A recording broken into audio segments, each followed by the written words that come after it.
Olá, bem-vinda e bem-vindos à FLIVE, a primeira Feira Vermelha do Rio de Janeiro.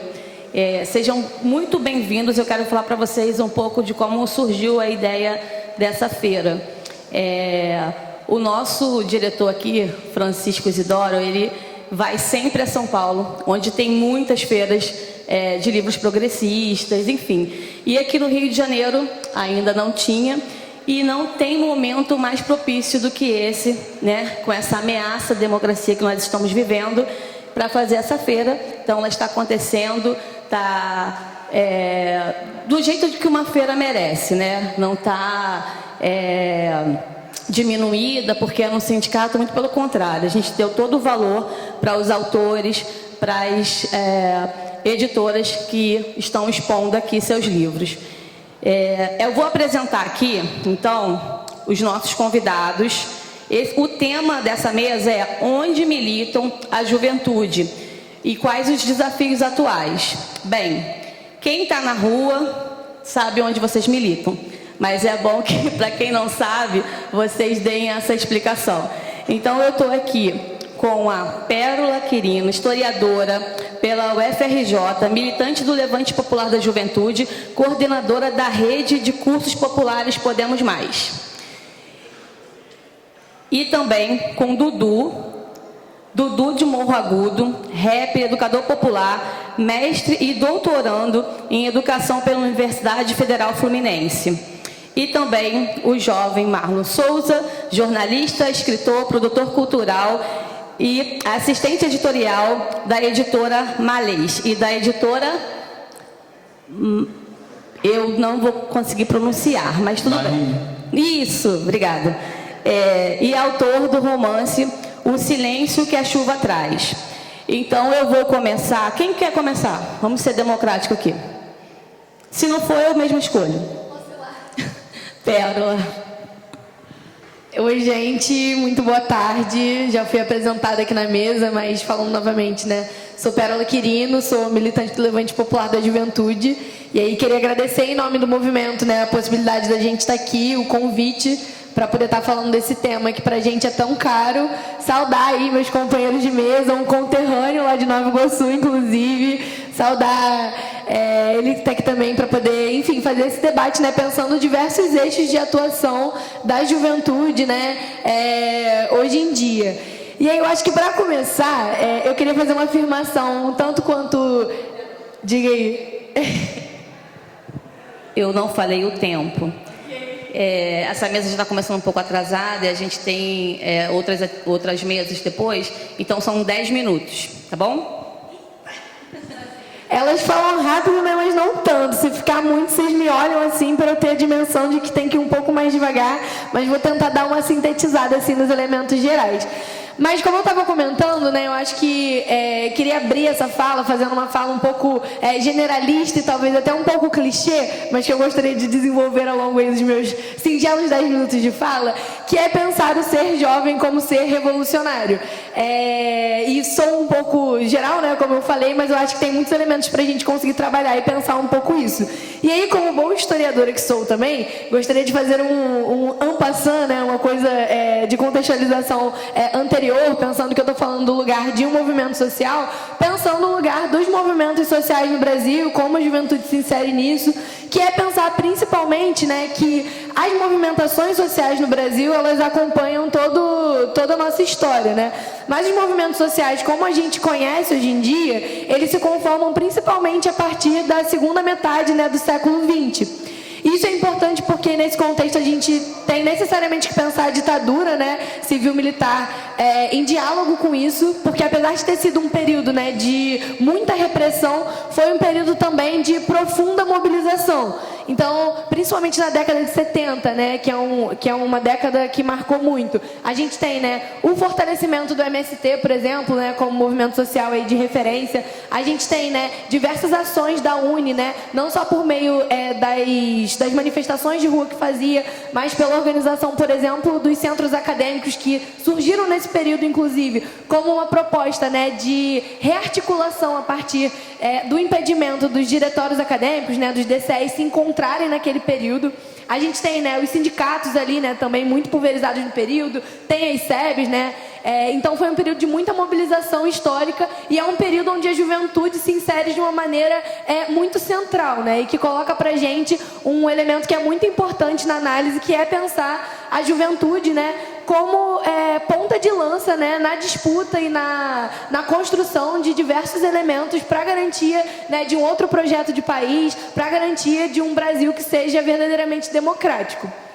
E aí, entrando mais nessa resposta, né, de quem é da mesa, né, como militam, né, onde militam e tudo mais, eu acho que é importante também fazer uma colocação que é pensar o que é construir um movimento social de juventude. Porque a gente tem movimentos sociais em várias linhas de atuação, né? E quando a gente está falando de movimento social de juventude, a gente está falando de um movimento que se predispõe e que tem muitos desafios ao construir pautas muito abrangentes. Diferente de movimentos sociais, e aí dando exemplo do MST, por exemplo, né, que tem como centralidade a pauta da reforma agrária, pautas que se relacionam à alimentação e tudo mais, ou do MAB, por exemplo, né, que tem como principal referência o debate dos atingidos por barragem ou da energia. No movimento de juventudes a gente tem diversas pautas, então a gente precisa falar, né, e disputar a questão do trabalho, a questão da renda, a questão da alimentação, a questão da universidade. São muitos eixos de atuação, né? E isso coloca pra gente muitos desafios, que inclusive ajudam a gente a responder esse onde e como militam, né? E aí, pensando em primeiro lugar, se a gente tem muitos eixos de atuação, é impossível também a gente pensar, né, no movimento social de juventude que não seja pulverizado também em todos os lugares onde estão os jovens, né? Não dá pra gente falar de uma juventude, a gente precisa falar de juventudes, porque é muito amplo, é muito diversificado, tem muitas especificidades quando a gente está falando de juventude. E se isso existe, a gente tem necessariamente que estar onde a juventude está, que é necessariamente, né, no campo, na cidade, na favela, nas periferias, na universidade, nas escolas, pensando em secundaristas. Então, isso coloca pra gente, né, um desafio de atuar em muitas frentes, né, de atuação e de disputa. E aí, pensando como, né, mais voltado para essa perspectiva da prática, do que fazemos, né, como fazemos, o onde também diz um pouco de como a gente desenvolve a nossa atuação prática, né? Acho que olhando a partir, né, do Levante Popular da Juventude, é muito importante a gente sinalizar o trabalho de base como esse horizonte máximo da prática que a gente constrói, que atravessa todos os nossos eixos de atuação. Então, pensando, né, o trabalho de base, esse diálogo com o povo, a compreensão das demandas de cada um dos territórios onde a gente atua, a escuta, né, principalmente dos lugares onde a gente está, como um horizonte que vai perpassar tudo que a gente desenvolve depois. Acho que a educação popular é um segundo elemento que é muito marcante pra gente, porque para além de construir, né, uma outra proposta de educação, e aí você vai me falando o tempo aí, pelo amor de Deus, para além de construir uma outra proposta de educação que seja uma educação não tradicional, uma educação não bancária, a educação popular, ela pode e deve ser compreendida para além da sala de aula, entendendo então que a gente pode pensar a educação popular, por exemplo, quando a gente está falando de saúde, quando a gente está falando de trabalho de base, inclusive. Então isso é algo que perpassa muito o nosso horizonte de atuação dentro do movimento. Para além do trabalho de base, né? Eu vou fazer aquela citação rápida delas porque vi que meu tempo é curto, né? Mas pensando em outras formas de atuação, né? A gente tem políticas de solidariedade, aí a pandemia, né, foi um elemento que marcou muito isso pra gente. Anteriormente a isso, a gente já desenvolvia campanhas de solidariedade, né, numa perspectiva muito além do que a mídia coloca, né, que o neoliberalismo coloca da caridade, mas numa perspectiva de transformação social de fato, que eram as atividades que a gente chama de nós por nós, e que na pandemia, né, ganharam outro caráter, adquirindo, né, o novo nome de Periferia Viva, onde a gente, desde as primeiras semanas de pandemia, né, distribuiu cestas básicas, conseguiu pensar com o povo e para o povo, né, ações que pudessem dialogar com as demandas da conjuntura.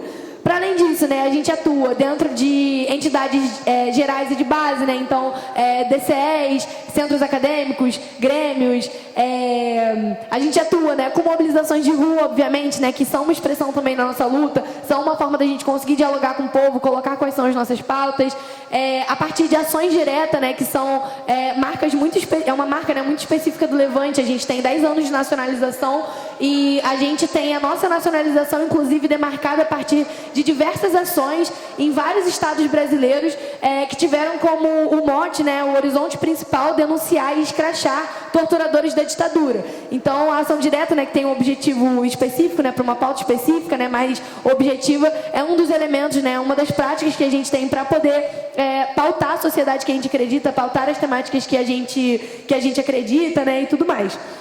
E aí, né, pensando essa questão dos desafios que estão colocados, me fala quanto tempo eu tenho, hein? Mas, enfim, pensando nessa questão dos desafios que são colocados pra gente... Ai, ótimo, tô correndo, posso falar um pouco mais calma.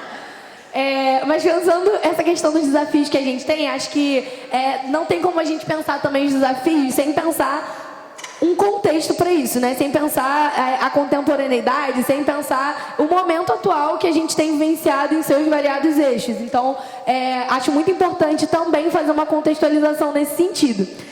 E aí, pensando nessa questão conjuntural para pensar os desafios, né? Quando a gente está falando do eixo social hoje em dia, é impossível a gente pensar a juventude, assim como toda a sociedade, na verdade, de forma mais abrangente, sem pensar os efeitos que a pandemia da Covid-19 trouxe para a nossa sociedade, né? E aí, quando a gente fala de juventude, a gente tem alguns outros recortes, né? Algumas especificidades, mas a gente tem consequências muito graves em função de ter tido também um governo que tratou, né, com muito descaso uma pandemia que foi muito grave para a nossa sociedade e que tratou ela como gripezinha. Então a gente tem uma série, né, de consequências para a juventude a partir disso. Acho que talvez a primeira delas, né, para além da mais óbvia, que é a morte, né, de uma grande parcela, não só de idosos e pessoas, né, que tinham comorbidade, mas também da juventude.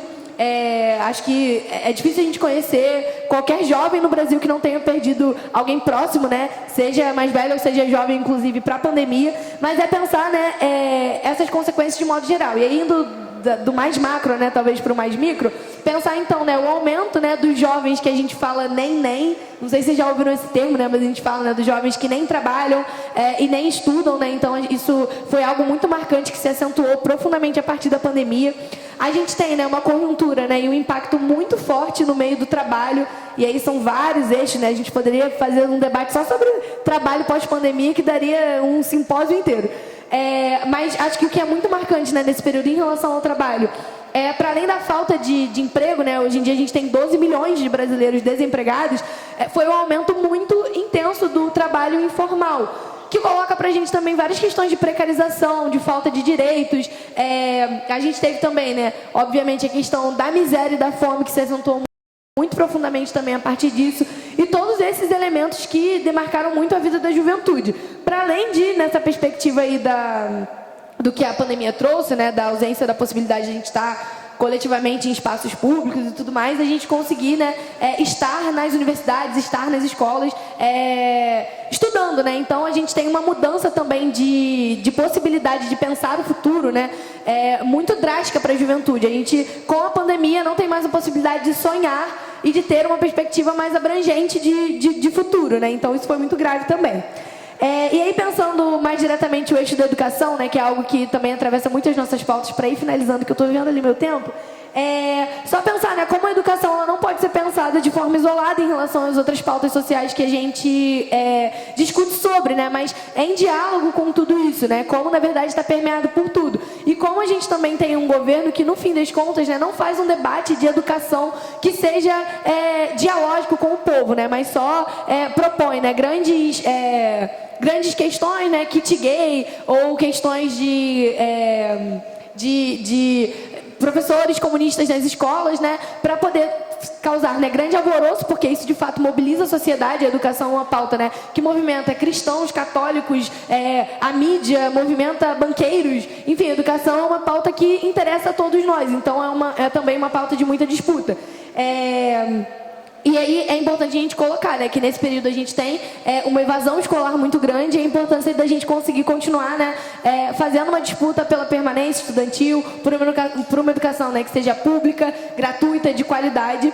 E aí, já finalizando, porque eu tô vendo que meu tempo tá acabando ali, só apresentar, assim, alguns desafios, e aí eu vou fazer a listinha delas aqui, a checklist. Claro que não se limita a isso, é muito mais complexo do que isso, mas acho que pensando em alguns desafios gerais também, do macro para o micro, talvez, para tentar responder, né, quais são os elementos gerais, né, que nos desafiam hoje enquanto juventude, enquanto movimento social de juventude, pensando, né, esse grupo social. E aí, desafios, né? Primeiro deles, derrubar o neofascismo. Que daí muita coisa pode ser construída. Estamos num período de janela histórica aberta para poder dialogar com o povo, falar sobre política, falar sobre o projeto de país que a gente acredita. Segundo, né, conseguir construir uma luta que seja, né, desalinhada ao neoliberalismo, né, entendendo o neoliberalismo aí como essa perspectiva, né, extremamente individualista, que coloca pra gente, né, um disputismo, que coloca pra gente falta de emprego também, né, e várias outras questões sociais. Conseguir, né, construir um trabalho de base que seja permanente e contínuo. Conseguir, né, encher as fileiras da luta pela educação, né, entendendo não só as lutas de massa, né, as lutas da rua, mas também nas entidades nas quais a gente faz essas disputas. Conseguir lutar contra a emenda constitucional, né, 95, que é muito esquecida, mas que merece ser colocada aí, né, que tem 20 anos, né, de congelamento para a saúde e para a educação. E, obviamente, né, fazer a defesa, né, de uma educação que seja de qualidade de fato. E aí, só para encerrar mesmo, porque eu sei que você está me olhando, acho que só reafirmar, né, a importância da gente conseguir olhar esse período muito sombrio da história como algo que está acontecendo, mas que não é permanente. O Paulo Freire, espero que eu lembre da frase, mas ele fala muito sobre como o mundo não é, o mundo está sendo. Isso coloca pra gente, inclusive enquanto historiadores, uma questão muito importante, que é entender a história como um processo histórico, né, e não como imutável. E cabe, né, cada um de nós, né, mas não numa perspectiva individualista, mas sim de compreensão do coletivo, de compreensão de que aquela só a luta muda a vida, né, mas não só isso, mas de que a coletividade, que é a organização, ela realmente consegue transformar a sociedade, para que a gente consiga, né, reafirmar coletivamente que um outro Brasil é possível, e principalmente que a juventude segue sendo, né, um grupo social que faz essa disputa e que tem a possibilidade, sim, de sonhar com um futuro, né, possível, com dignidade, com acesso à literatura, com acesso à cultura, e que contempla, né, todas as nossas demandas, que são muitas, mas são dignas e que é nada menos do que a gente merece. É isso. Valeu. Pérola falou 13 minutos, até que é um número legal, né? Vou deixar vocês falarem 13 também. Eu não sei, parece que não está funcionando o microfone, mas está, né? Porque eu acho que ele diminuiu, está funcionando. Então agora eu vou passar a palavra, já decidiram, Marlon. Marlon, esse é o Marlon. Tudo bem. Oi, boa tarde. Primeiro eu gostaria de agradecer, né, esse convite. É uma honra. E dizer que eu sou de São João de Meriti. E estou muito feliz que tem uma mesa aqui da Baixada Fluminense, que é algo de muito orgulho para mim, né, ser de São João. E quem é da Baixada sabe como é difícil nós termos espaços em outros lugares, né? No Rio, no centro, Zona Sul e lugares assim de destaque. E eu fico muito feliz quando eu vejo uma mesa composta por pessoas da Baixada. Bom, meu nome é Marlon, eu sou escritor, jornalista, produtor cultural. E quando a editora me falou sobre o tema da mesa e tudo mais, eu fiquei muito feliz e fiquei pensando como eu poderia começar a falar sobre essa questão de como e onde milita. Então eu fui trazer, pensando, né, como eu milito, onde eu milito, eu comecei a pensar primeiro na minha criação e de como eu cheguei até aqui. Que eu acho que eu falando sobre isso dá para entender muito de onde eu milito e de onde eu estou, né?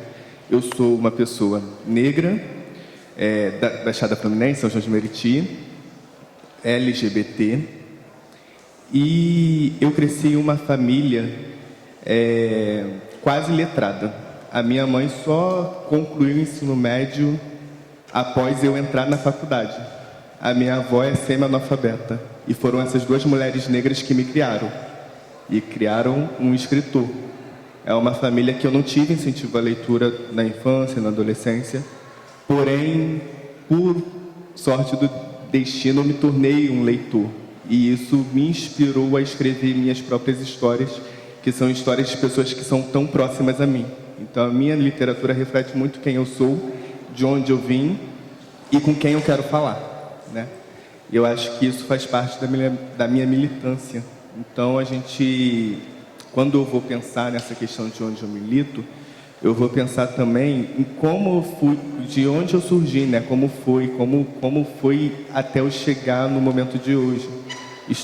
Tendo publicado, né, o meu 5º livro, eu tenho 29 anos, eu considero aí um feito que é um feito único, não por mérito próprio, mas é um feito muito raro de encontrar escritores negros que têm uma grande carga de publicação por editoras e tudo mais, que consigam ter essa oportunidade, apesar de produzirem muito, né?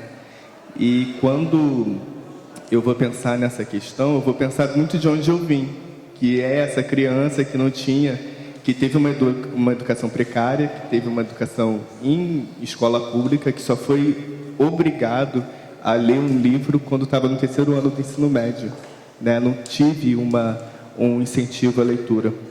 E aí eu vou pensar quando eu comecei a publicar meus livros, que eu também criei um coletivo focado em literatura, no caso em Duque de Caxias, chamado Litera Caxias, que é um coletivo que vai fazer um movimento justamente de levar esses autores, esses eventos que são realizados na Zona Sul ou na Barra da Tijuca, que são os maiores eventos literários do Rio, para a Baixada Fluminense, e levar esses autores para a Baixada Fluminense, porque lá existem leitores. É algo que as grandes editoras, as grandes livrarias, o governo não reconhece. E quando a gente começou a produzir esses eventos, a gente começou a perceber como era importante a existência desses eventos, esses eventos eles eram necessários para o desenvolvimento da literatura produzida na Baixada Fluminense. A gente existe desde 2015, resistindo pra caramba, e é um evento que foi criando um reconhecimento não só na Baixada, mas como em todo o estado, justamente pela necessidade de haver. Tanto que, apesar da necessidade, a gente está com um rolê muito grande de complicação para marcar a próxima edição agora após pandemia, porque a única biblioteca que existe em Duque de Caxias decidiu fechar para obras depois de estar 2 anos fechadas durante a pandemia, né? E aí a gente percebe como é um movimento, quando a gente fala de cultura, né? Como é um movimento muito, muito importante de ser feito e que é feito à base mesmo de muito esforço, de muita batalha, que você pautou bem todas as dificuldades e todas as questões que envolvem a juventude dentro da militância da política brasileira, para formar a política brasileira. A gente vai pensar como é difícil viver essa realidade, né? Sendo na cultura, sendo na educação, sendo na saúde, por exemplo, dos hospitais da Baixada Fluminense, que são precários também. Eu vou puxar um pouco para a Baixada, né? Porque é a minha realidade, mas que vai refletir em todo o Rio de Janeiro, mas a cidade do Rio ainda está um degrau acima, né? Que a gente pensa, quando a gente pensa assim, o Rio de Janeiro, quando a gente vê no jornal, a gente sempre vê, tal hospital está faltando isso, tal hospital está faltando isso, aquilo, mas na Baixada é ainda muito pior o rolê, né? E... Bom, aí voltando, né, para a escrita, que é justamente aonde eu vou tratar, onde eu vou me expressar mais profundamente, eu vou trazer personagens que vão refletir a mim. Então, eu vou trazer personagens negros, LGBTs, que moram na Baixada Fluminense, que vão ser personagens que vão passar, no lugar de passar, sei lá, pela zona sul do Rio de Janeiro, vão passar por Madureira, pela zona norte, vai ter esse movimento de resgatar e trazer uma identificação, porque essa literatura que eu produzo é a literatura que eu ansiei em ter lido quando eu tinha 15 anos, quando eu estava me descobrindo como bissexual, ou quando eu estava descobrindo a minha negritude, que é algo que é pouco falado, mas a gente se descobre negro, né? Que é algo que a gente sempre soube que nós éramos diferentes, mas a gente até entender o que é ser negro é algo bem complicado, que não são todas as famílias, infelizmente, não são todas as pessoas que tem ali uma instrução para falar, olha, você é negro, a sua posição é aqui, está aqui, mas não quer dizer que vai ficar aqui, falar as alegrias e as dores também, né? E é sobre isso que eu trato na minha literatura, falar das alegrias e das dores. Tanto esse livro aqui, publicado pela editora Malê, que é uma outra forma de resistência, que são 2 editores que criaram uma editora para publicar e republicar escritores negros que não tinham espaço algum no mercado. E é uma editora que vai trazer essa literatura periférica, negra, LGBTQIAP+, e de resistência, para nos inspirar. E estar nessa editora, tanto escrevendo, publicando, tanto editando livros de outros escritores, que eu acabei me tornando assistente editorial. Eu recebi esse convite e aceitei de bom grado, né, de estar ajudando a trazer outras vozes à luz da literatura. E eu acho que é isso.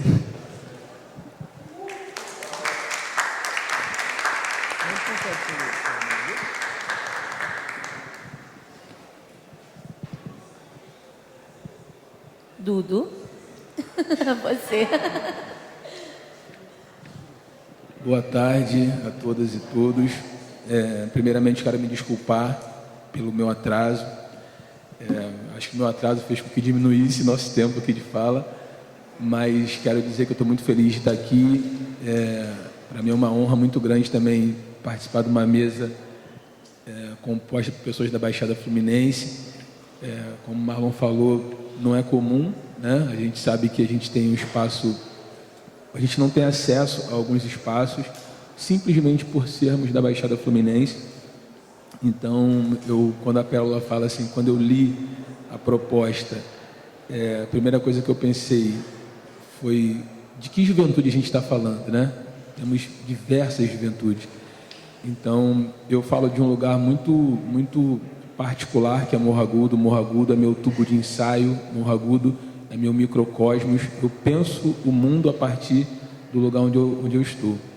Então, eu fiquei muito feliz de ouvir o Marlon falando do livro dele, dos personagens, da vivência dele, porque eu acho que é isso que inspira, né? Quando você fala, eu consigo me ver na sua fala, e as táticas que você utiliza para chegar até aqui certamente vão servir para outros jovens, outros jovens pretos LGBTs da Baixada Fluminense.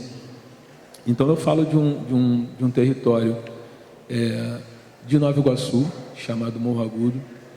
Quando eu tinha 18 anos de idade, eu criei uma instituição, que era um movimento chamado Enraizados, que ele era focado na cultura hip hop. Então, a ideia inicial do Enraizados era fazer com que outros jovens tivessem a mesma experiência que seus fundadores tiveram. Então, a gente acreditava que o hip hop ampliou o nosso olhar, né? A gente não conseguia, por exemplo... meu telefone despertando. Deixa eu... Dá licença. Esse é...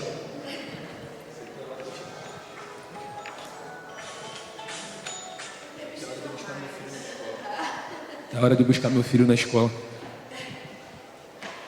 Então, por exemplo, eu durante a minha infância e adolescência, eu tive muito problema com racismo e eu não conseguia encontrar respostas satisfatórias dentro de casa com meus pais, não conseguia encontrar respostas satisfatórias na escola com meus professores e eu conseguia encontrar nas letras de rap.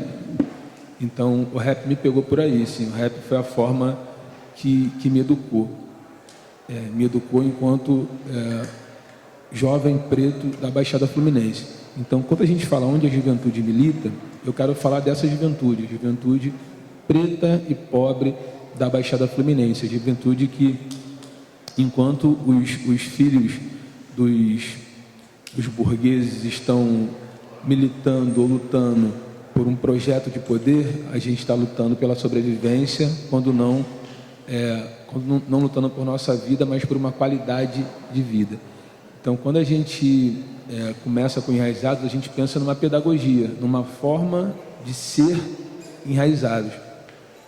E essa pedagogia ela vem muito da conversa e da escuta afetiva, né? Então, quando a gente que teve a nossa voz calada durante muito tempo, hoje eu estou com 43 anos de idade, então estou na cultura hip hop desde 14 anos, então dezenas de adolescentes e de jovens passaram e passam diariamente pelo Enraizados. E o que a gente percebe que é muito comum, que essas vozes não são ouvidas. Então, a juventude no Brasil, principalmente a juventude preta e pobre, é tratada como massa de manobra. Então, as pessoas não querem ouvir quais são as demandas da juventude. Elas querem que a juventude replique formas de se fazer alguma coisa. Então, uma das coisas que a gente tenta fazer no Enraizados é ouvir, né? Qual é a demanda da juventude? O que vocês querem fazer? Todas as atividades que a gente faz parte desse princípio, da escuta. E eu queria compartilhar com vocês um festival que a gente faz, chamado Festival Caleidoscópio, que é um festival colaborativo. Antes desse festival, a gente faz um curso de produção para que as pessoas que desejam aprender a produzir uma atividade cultural, um evento, possam, ao mesmo tempo que aprendem, possam contribuir com a gente na produção desse festival. E o último festival que a gente fez, a juventude preta da Baixada Fluminense, que a grande maioria são da Baixada Fluminense, propuseram o seguinte: Dudu, a gente quer que esteja dentro do festival a mesma porcentagem de pretos, de mulheres e da comunidade LGBTQIA+. A gente quer olhar para o festival e quer ver o Brasil que está nos números, que está na porcentagem. E porque as coisas como estão na teoria, elas são muito bonitas na teoria, e todo mundo começa a replicar a teoria, mas poucas pessoas praticam essa teoria. Então, quando a gente começou a entender o conceito de racismo estrutural, a gente começou a perceber que nas nossas próprias ações, a gente replicava também, dentro do próprio Enraizados, tinha,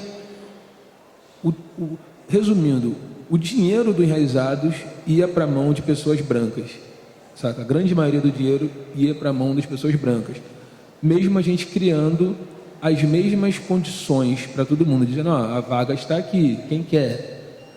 E aí, quando você não tem esse olhar afetivo e preocupado e falar, cadê os pretos daqui?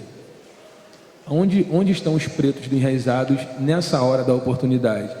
E aí você liga para um não pode vir porque tem que olhar o irmão, o outro tem que trabalhar para levar dinheiro para casa. Então acaba, por mais que assim, todos são jovens pobres de Morro Agudo, as famílias da juventude branca são famílias onde eles têm pai, mãe dentro de casa, são pobres, mas conseguem ainda assim usufruir de alguma oportunidade, enquanto a maioria das famílias pretas não consegue. Então, se essa juventude desse festival não aponta isso, a gente não conseguiria fazer com que o nosso festival fosse um festival que tivesse a diversidade brasileira representada ali dentro. E foi difícil fazer. Por quê? Porque quando a gente falava assim, a gente fez uma mesa chamada pluralidade trans. A gente percebeu que só conhecia uma mulher trans, que estava sempre sendo convidada para tudo. Então, quando a gente procurou a outra, a gente não encontrava. E eu falei, a gente tem que achar. Quando a gente fez uma mesa sobre mães e arte, produtoras, mulheres mães e arte, a gente percebeu que ali existia um problema que os homens do Enraizados nunca perceberiam. Então a gente foi atrás dessas mulheres, essas meninas mães que continuam produzindo para entender também essa problemática. Então a juventude hoje, eu percebo o seguinte, a juventude, uma coisa, deixa eu ver meu tempo também, que isso é importante,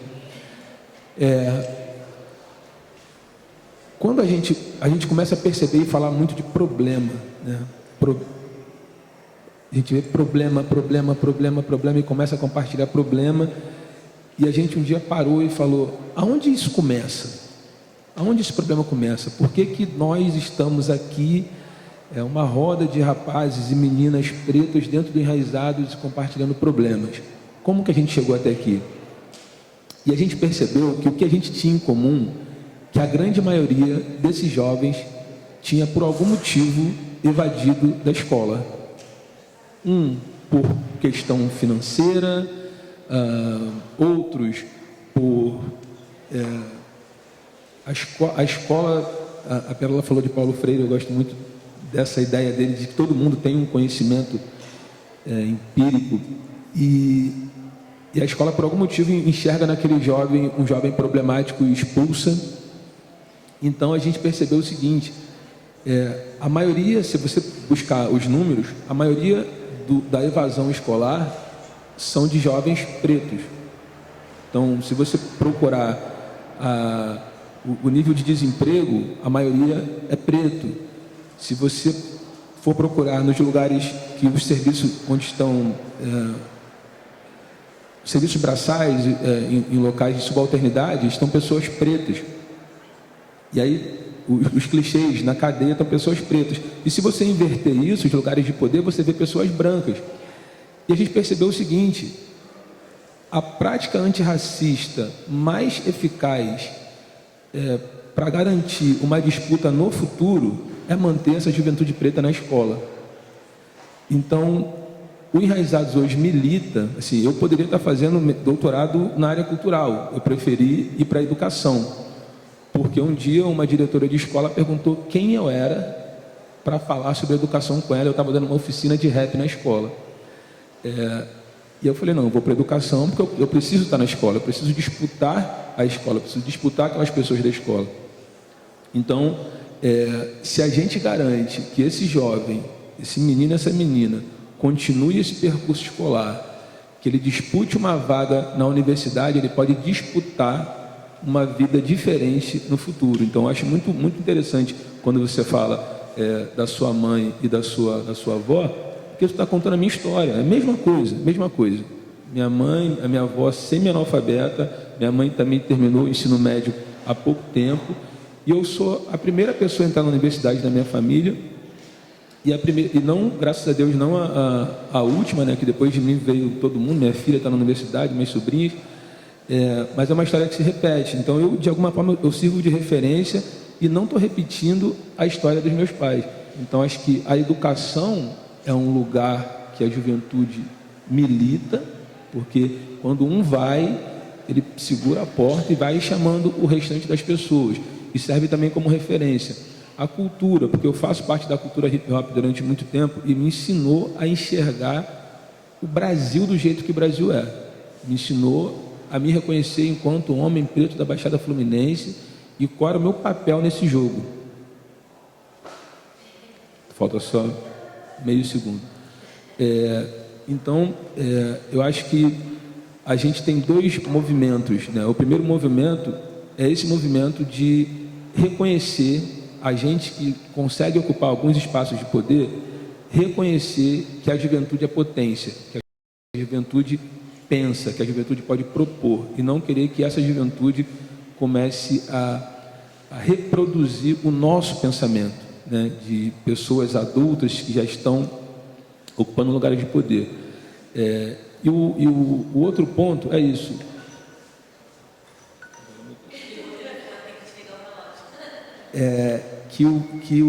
Que essa juventude, ela pode militar em qualquer lugar. Então, estou falando da juventude preta, então estou falando da área cultural. A gente viu agora a Lei Aldir Blanc chegando nas periferias e muita gente não conseguia acessar esse recurso. A gente volta para a educação.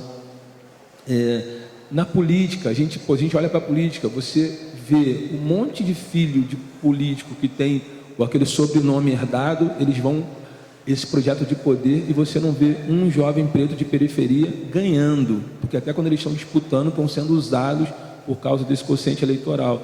Então, assim, eu acho que essa juventude já tem que militar em diversos lugares, todos os lugares da sociedade, mas a partir das suas próprias demandas. Entende? Eu vim pensando muito nisso. Porque, né, parafraseando Paulo Freire, o ensino... não somente o ensino acadêmico, mas esse ensino formal, ele forma o jovem para servir. Eu acho que a educação clandestina, que é ler esse livro aqui, que é ler autores que não estão dentro da escola, eu acho que é essa educação que transforma. Então é essa educação que vai fazer com que o jovem consiga entender o papel dele na sociedade e militar em qualquer lugar da forma que ele achar necessário. Obrigado e mais uma vez desculpa os relógios.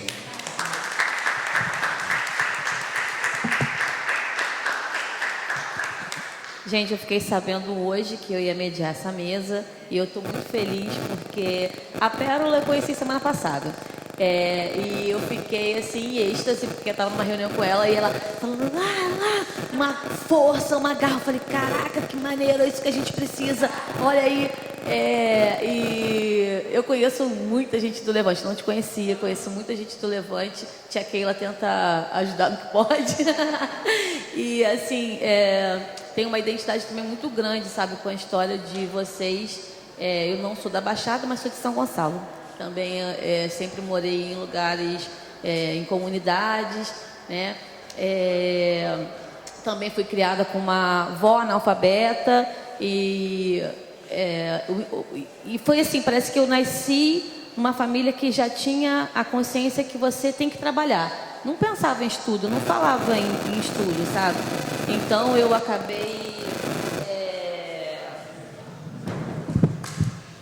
acabei não voltando a estudar muito mais tarde.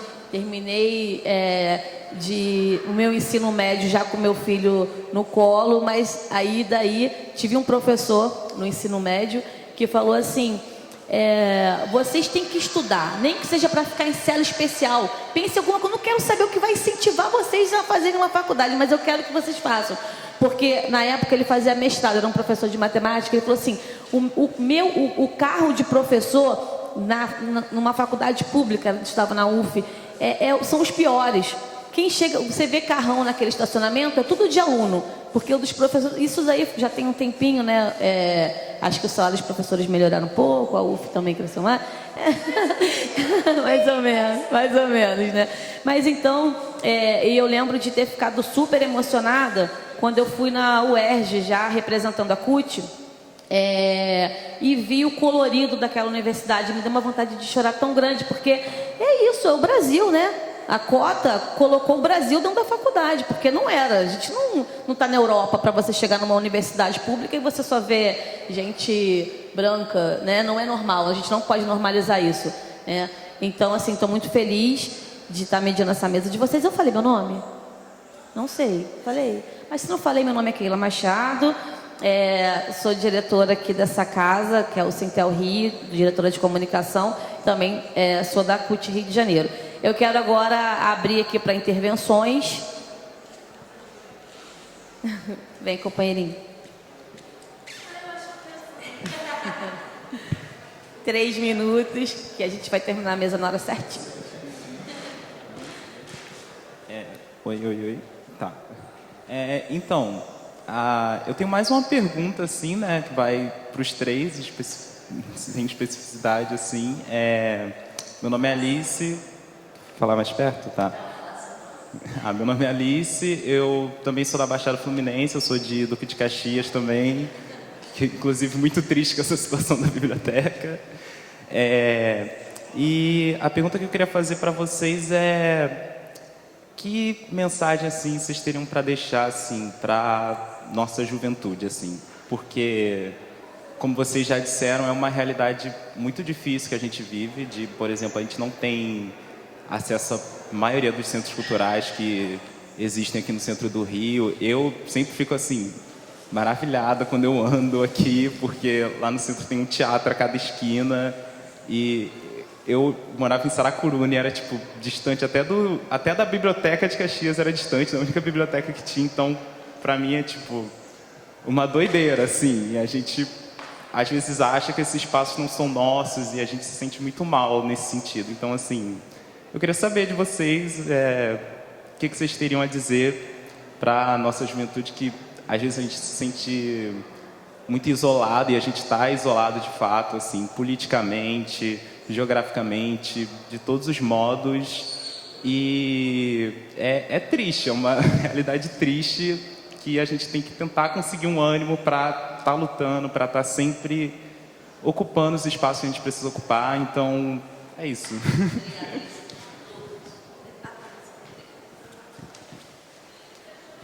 Então, gente, boa tarde. Eu sou Lucília. Eu trabalho aqui na assessoria de formação do Sintel Rio já há longos anos, né? E também sou professora da rede pública estadual. Numa matrícula eu trabalho com educação de jovens e adultos há mais de 30 anos. E na outra eu trabalho em Manguinhos. Minha escola fica entre Manguinhos e Jacarezinho. Então, vocês que são da Baixada devem ter ideia de como é atuar e militar como uma profissional de educação naquele espaço. E eu estava na organização, eu estou na organização desse evento, né? E a gente na organização falou, tem que ter uma mesa de juventude.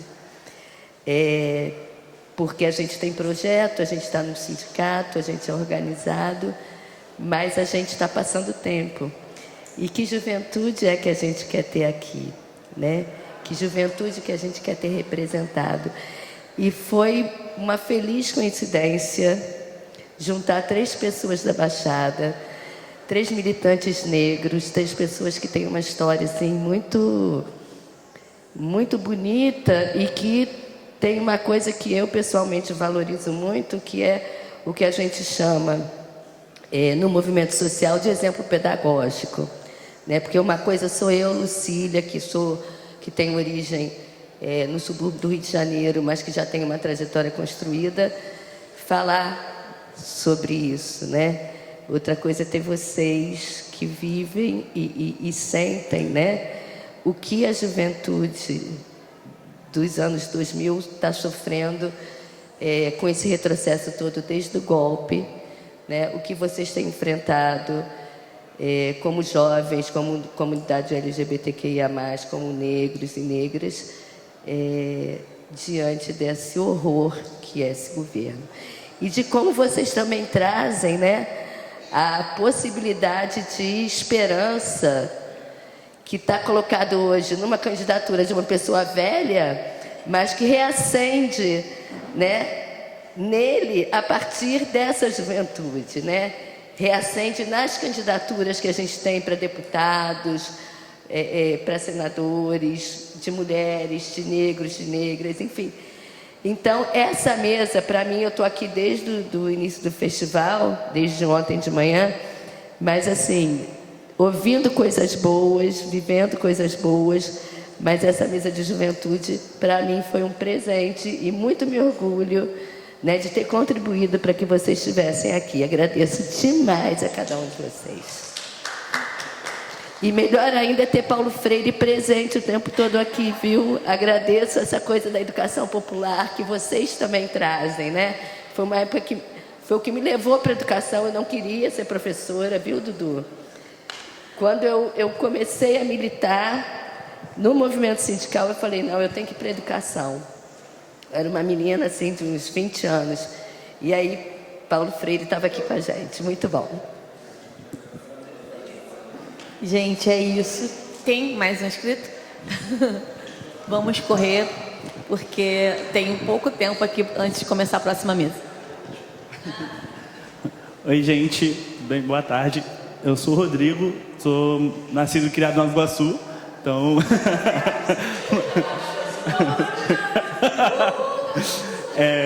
aí eu tava vendo um pouco o que você estava falando, né? Eu fiquei bem tímido ali no começo, quando vocês começaram a chamar as pessoas, eu fiquei...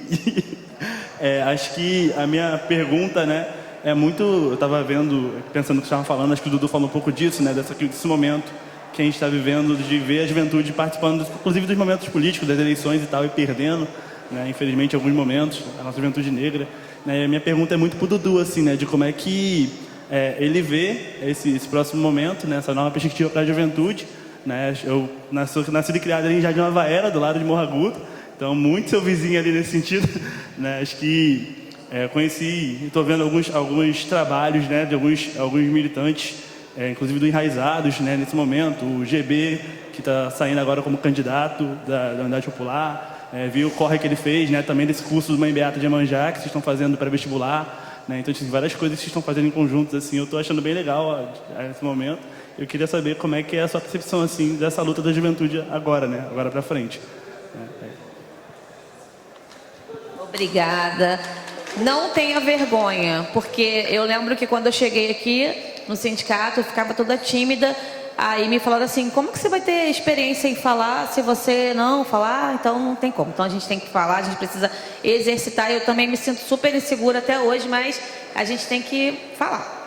E hoje, eu, apesar de achar que eu não falo como eu gostaria, quando eu vejo uma pessoa dessa aqui falando assim, eu fico, caraca, eu queria falar igual ela. Mas eu não posso ver o microfone, gente, que eu começo a falar. Então, gente, eu vou passar aqui para eles responderem, fazer as considerações finais, porque a gente tem uma outra mesa. Dizer que eu, cara, fui presenteada, sabe, por ter essa oportunidade de estar aqui nessa mesa com vocês. E dizer que, assim, não tem como alguém perguntar onde está a militância. A gente tem que saber se a gente não está dentro de uma sala com ar-condicionado e achando que os jovens têm que estar dando conta de tudo. Porque os jovens estão no Levante, os jovens estão no MST, os jovens estão no MPA, os jovens estão no... Sabe? A gente sabe como que vocês são guerreiros, como que vocês estão na luta, sim. Então não tenho a dúvida de que vocês estão fazendo a parte de vocês e que a gente vai sair vitorioso disso tudo aí, se Deus quiser. Tá, vou responder rapidinho aqui as perguntas. Primeiro, você falou o nome 3 vezes, eu esqueci o nome de novo, mas...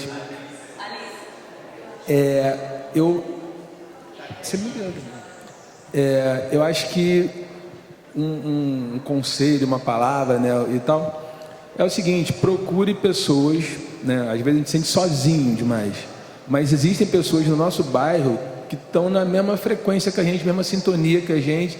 Às vezes vocês não pensam de forma igual, mas pensam parecido. Então, procure essas pessoas, porque um fortalece o outro para caminhar junto. Então, assim, isso foi não que eu fiz lá no início com meus amigos de Morro Agudo, quando me achava isolado, né? Eu falava, nossa, o hip hop está em São Paulo, aqui não tem ninguém. Eu vim para o Rio, cara, para conhecer pessoas, e quando eu voltei para o meu bairro, tinha um monte de gente lá que eu não me esforcei o suficiente para saber onde estavam essas pessoas. E hoje são meus amigos há 20 anos, sabe? Assim, pessoas que a gente senta, diverge muito de um monte de assuntos, mas a democracia não é consenso, sabe? A democracia é a gente poder se expressar e a gente poder crescer junto.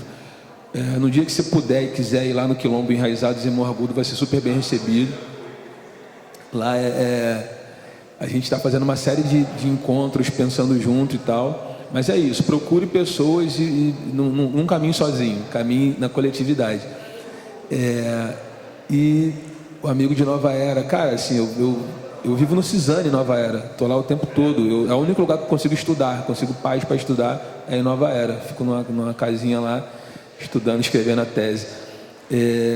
E você falou do GB, cara, eu conheci o GB tinha 14 anos de idade. 14 anos, hoje ele é candidato a deputado estadual. Um moleque preto que me ensina muito. Um dia ele chegou no Enraizados lendo Frantz Fanon, né? Eu falei, mano, que é isso? Aí começou a trocar ideia comigo, era peles negras de máscaras brancas. Então a gente percebeu assim, como que eu vejo esse momento agora. Eu vejo com muita esperança, cara, que a gente passou, né, tá 3 anos e pouco aí de porrada, que a gente, quando esse cara se elegeu, eu falei, mano, acabou, né? Mas não, a gente é resistência, a gente é luta e tal. Então, esses próximos meses para frente eu vejo com esperança. Principalmente porque a gente cresceu muito, cara. Nessa diversidade a gente cresceu muito. A gente esteve muito junto. Esse conselho que eu dei para o amigo de estar abraçado, estar perto, trocando afeto quando a gente mais precisa. Então, quando eu olho para o futuro, é disso. Eu vejo uma juventude potente, uma juventude inteligente. E vejo principalmente que a educação é a saída, tanto que no Enraizados a gente fez a sala do pré-vestibular Mãe Beata de Iemanjá antes de fazer nosso estúdio, tá ligado? Então é isso, os cursos estão começando porque a gente vê na educação uma grande saída.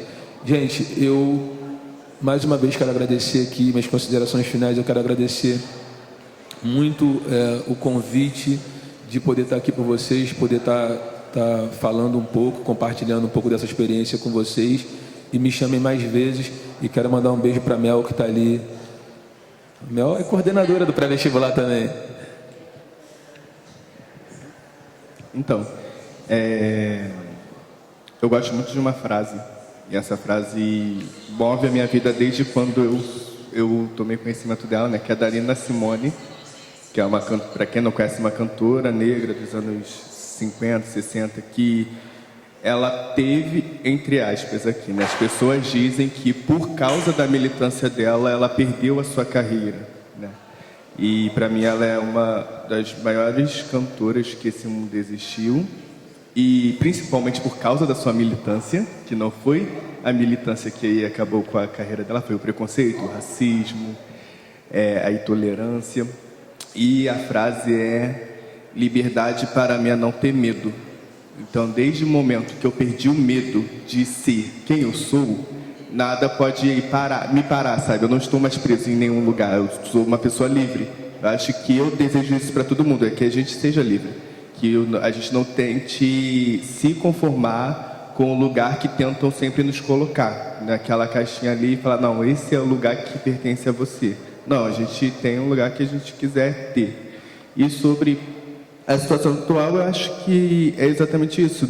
Nesses 3 anos, né, quando teve a eleição, eu fiquei com muito medo mesmo, do que poderia acontecer. Porém, principalmente a juventude me mostrou que não, mostrou que a gente não parou em momento algum de falar, não parou em momento algum de lutar contra, né, esse governo. Eu acho que e a gente não vai parar, essa é a questão, né? E ainda bem que já está chegando ao final essa fase. Eu acredito que o pior já passou e que agora a gente está se reorganizando para trazer o Brasil de volta no lugar que deveria estar, né, desde sempre. Acho que é isso. E obrigado pela oportunidade, estou muito feliz por essa mesa.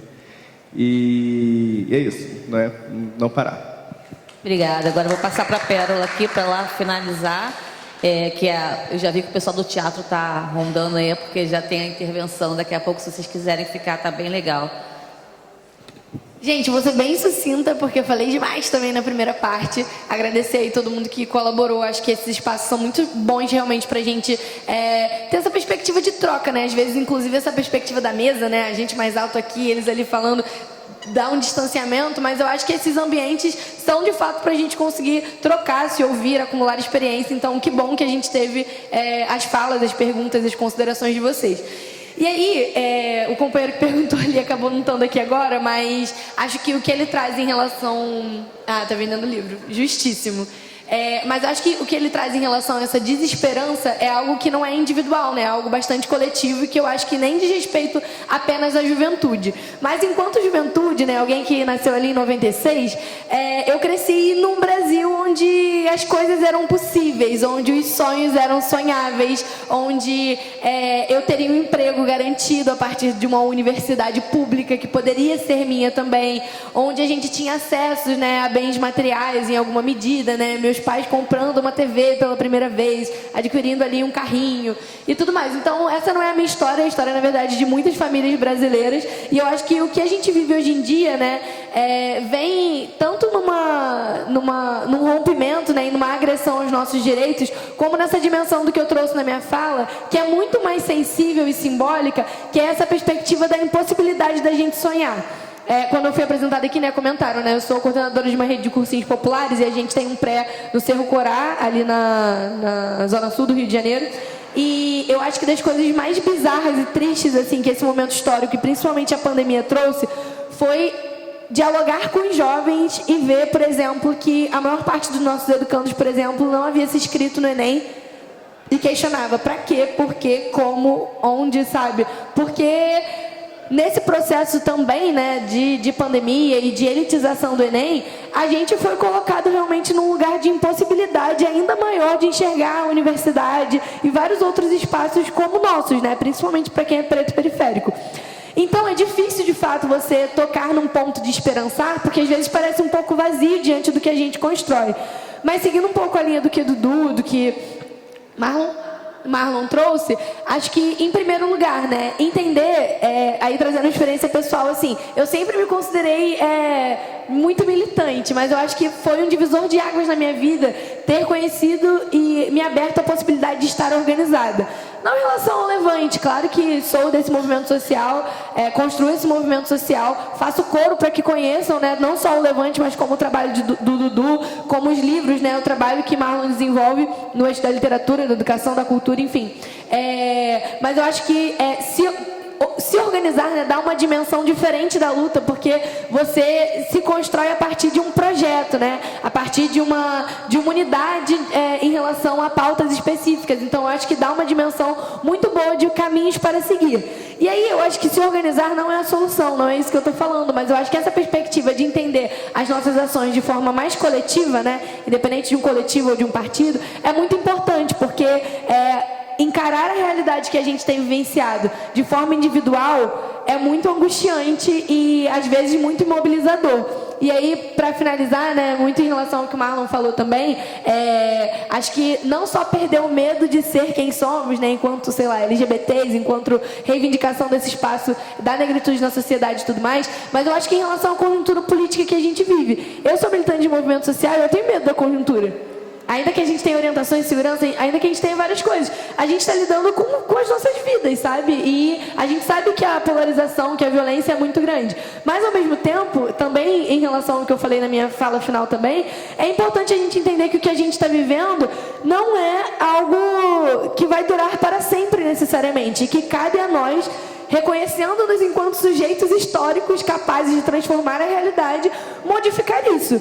Como? Tem muitos métodos de atuação para isso, mas é importante que a gente esteja, né, consciente de que essa realidade existe e que a gente se mantenha ativo sobre ela, para que a gente consiga, de fato, né, transformar a sociedade, construir um novo projeto de país, um outro projeto de educação, né, e fazer com que os nossos direitos sejam garantidos. Então, eu acho que essa linha do esperançar, apesar do medo, apesar da desesperança, né, que nos assombra, é extremamente importante, porque só assim a gente consegue, de fato, caminhar, a gente consegue avançar e a gente consegue construir pragmaticamente um novo país, um novo Estado, enfim, direitos básicos que, enfim, são nossos, como eu já havia comentado. É isso, obrigada demais pelo espaço, fiquei muito feliz e agradeço demais aí ao evento pela oportunidade.